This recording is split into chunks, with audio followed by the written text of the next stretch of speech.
everyone fine. ಇನ್ನು ಬಿಜೆಪಿಯಲ್ಲಿ ಏನೇ ಮಾಡಿದರೂ ಕೂಡ ಬಣ ರಾಜಕಾರಣ ಮತ್ತೆ ಮತ್ತೆ ಮುಂದುವರಿತಾ ಇತ್ತು. ಭಿನ್ನಮತೀಯರು ಮತ್ತೆ ಮತ್ತೆ ಅಸಮಾಧಾನವನ್ನು ಹೊರಹಾಕ್ತಾ ಇದ್ರು.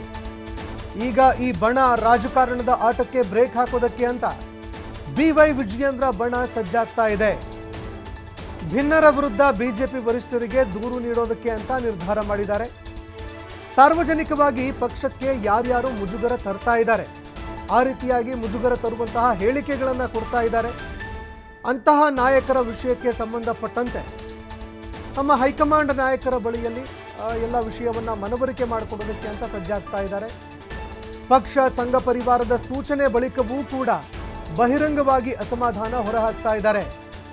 ಇದಕ್ಕೆ ಸಂಬಂಧಪಟ್ಟಂತೆ ಪಕ್ಷದ ವರಿಷ್ಠ ನಾಯಕರು ಕೂಡ ಈ ಭಿನ್ನ ಮತವನ್ನು ಪಕ್ಕಕ್ಕಿಡುವಂತೆ ಎಲ್ಲರಿಗೂ ಸೂಚನೆ ಕೊಟ್ಟರು. ಸಂಘ ಪರಿವಾರ ಕೂಡ ಮಧ್ಯಪ್ರವೇಶ ಮಾಡ್ತು. ಸಂಘ ಪರಿವಾರ ಕೂಡ ಸಂಧಾನ ಸಭೆಗಳನ್ನು ಮಾಡ್ತು.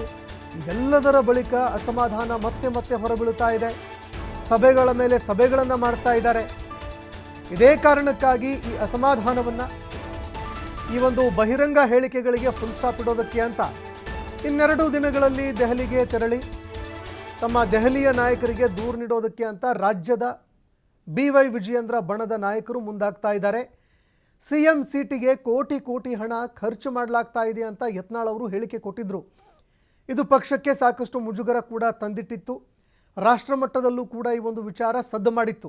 ಯಾಕಂದರೆ ಯಾವ ರೀತಿ BJP ಹಣ ಕೊಟ್ಟು ಸರ್ಕಾರಗಳನ್ನು ಬೀಳಿಸುವಂತಹ ಕೆಲಸವನ್ನು ಮಾಡ್ತಾ ಇದೆ, ಕುದುರೆ ವ್ಯಾಪಾರ ಮಾಡ್ತಾ ಇದೆ ನೋಡಿ ಅನ್ನುವಂತಹ ಒಂದು ಗಂಭೀರ ಆರೋಪ ಮಾಡೋದಕ್ಕೆ ಅಂತ ವಿಪಕ್ಷಗಳಿಗೆ ಒಂದು ಪ್ರಬಲ ಅಸ್ತ್ರ ಕೂಡ ಸಿಕ್ಕಂತಾಗಿತ್ತು.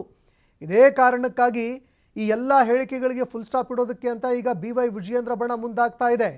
1000 ಕೋಟಿ ತಯಾರು ಮಾಡ್ಕೊಂಡಿದ್ದೀವಿ ಅಂತ ಶಾಸಕ ಯತ್ನಾಳ್ ಅವರು ಹೇಳಿದರು.